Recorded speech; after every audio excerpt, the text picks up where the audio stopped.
반갑습니다. 깔삼이의 독서여행에 오신 여러분 환영합니다. 제가 오늘 여러분과 함께 나누고 싶은 책은 Why라고 하는 책입니다. 이 책의 저자는 찰스 틸리라고 하는 미국의 사회학자이자 역사학자인데요. 서문에서 이분이 뭐라고 해놨냐면은 이유 제시는 사회적인 활동이다 이래놨습니다. 맞는 것 같습니까, 여러분? 사회적 활동이라고요. 맞는 것 같다. 저는 이렇게 생각했습니다. 책 표지에 누군가가 이유를 대는 이유를 알면 대화 뒷면에 숨겨진 진실이 보인다. 이렇게 해놨습니다.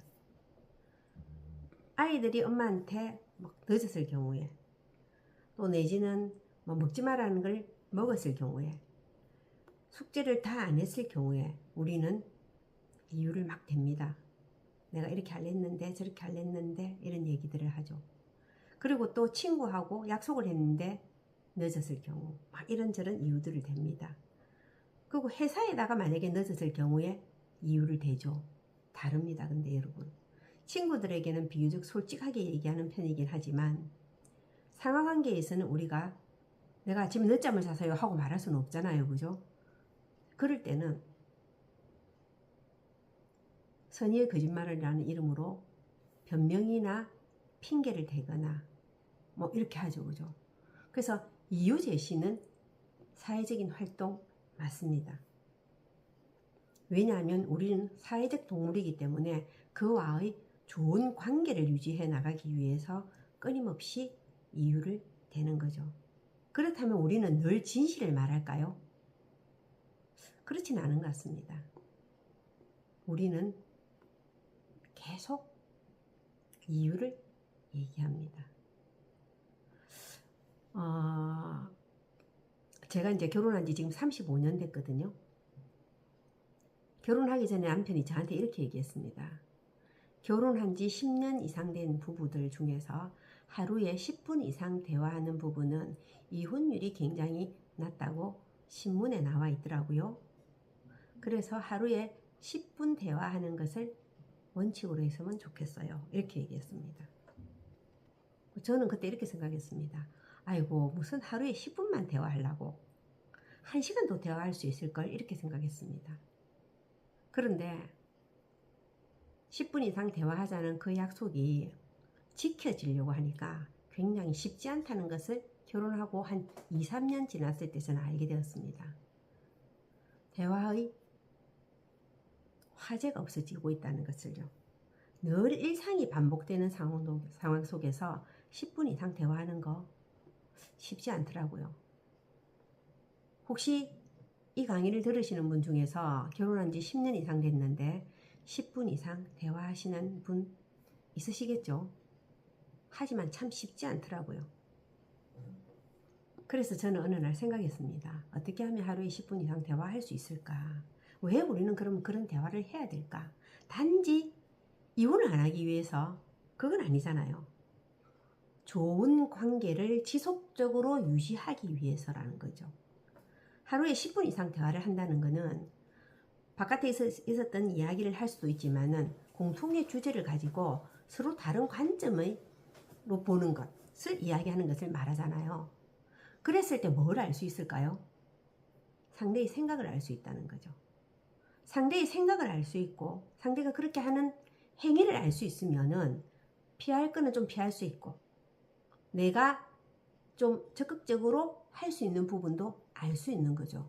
그런데 어디에서 에러가 나느냐 하면 내가 그를 잘 알고 있다고 생각하는 착각 때문에요. 그래서 그런 대화를 계속 해나가기 위해서 필요했던 게 저는 책이었습니다. 같은 책을 읽고 서로 다른 관점을 이야기를 나누게 됐죠. 하지만 조건이 있었습니다. 절대 그 생각은 틀렸어, 잘못됐어 라고 말하지 않기로 했죠. 저와 남편은 정치적인 성향이 완전히 다른 사람입니다. 사회적인 성향도 완전히 다른 사람입니다. 저는 굉장히 외향적이고 좀 적극적인 사람입니다. 그런데 남편은 내성적이고요. 그닥 그렇게 적극적인 사람이 아닙니다. 제가 100마디 하면요, 남편은 한두 마디 정도 합니다. 그런데도 우리는 대화가 잘 된다고 생각합니다. 이건 제 생각일지도 모르겠습니다만은 책을 읽고 얘기를 하면 보는 관점이 또 다릅니다. 그럴 때 우리는 늘 얘기합니다. 아, 그렇게 생각할 수도 있겠네. 아, 그렇게 볼 수도 있겠네. 이러면서 대화를 해 나갑니다. 남편과 나의 좋은 관계 유지를 위해서요. 그래서 찰스 틸리도 그렇게 얘기하죠. 좋은 관계를 유지하기 위해서 이유를 우리는 제시한다고요. 여러분은 혹시 얼마만큼 이유를 제시하고 얼마만큼 그 이유를 수용하시나요?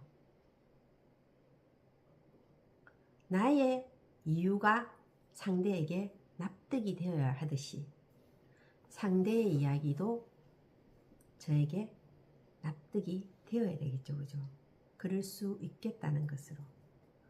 그래야지 좋은 관계가 유지되지 않을까요? 찰스 틸리는 우리가 대화하는 4가지의 어떤 그 형식이 있다고 합니다. 첫 번째는 관습적으로 얘기하는 것, 이야기로 이야기하는 것, 그리고 코드로 설명하는 것, 그 다음에 학술적 논고를 들이다대는 것. 그거는 대화하는 대상에 따라 달라지겠죠. 그죠? 근데 제가 지금 말씀드리는 거는 그냥 친구나 지인, 사회적 관계, 여기에서 우리는 어떻게 이야기해야 될 것인가 라는 얘기를 말씀드리고 있거든요. 여러분은 어떤 이유로 설명하고 계시나요? 어떤 이유로 대화하고 계시나요? 여러분이 하시는 그 이유를 댓글로 달아주시면 제가 강의하는데 굉장히 도움이 될 것 같습니다. 감사합니다. 아시죠 여러분? 깔삼이의 독서에 구독, 좋아요, 알림 설정, 댓글은 저를 힘나게 합니다.